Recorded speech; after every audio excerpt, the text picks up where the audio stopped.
अगर त्यांच्या रमजानच्या काळात त्यांना दुकानं कुठे हिंदूंना थाटण्याची परवानगी नाही, त्यांच्या ईदच्या वेळी कुठेही तुम्हाला हिंदूंना दुकान लावण्याची परवानगी नाही, त्यांच्याकडून खरेदी केली तर ते हराम मानलं जातं. मग आम्हीच कशाला एवढं मोठ्या मनाचे असले पाहिजे? आम्हीच कशाला सर्व धर्म भावच्या कॉन्ट्रॅक्ट हिंदूंनीच घेतलाय का? त्यांनी काय मोडण्यासाठी ते लोक बसलेत का?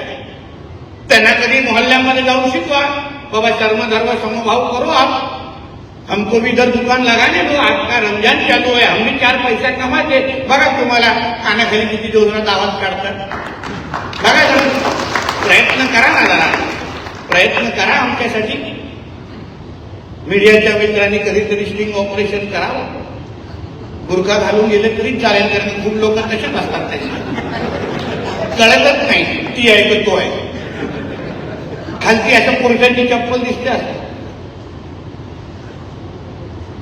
कधीतरी प्रयत्न करा, तेव्हा कळेल आम्ही हिंदू मुसलमान नाही करत. ते त्यांच्या धर्मासाठी बोलत असतील तर आम्ही आमच्या हिंदू धर्मासाठी बोलतो, तो ते हिंदू मुसलमान कसं झालं हे कधीतरी आम्हाला बरं समजावलं पाहिजे.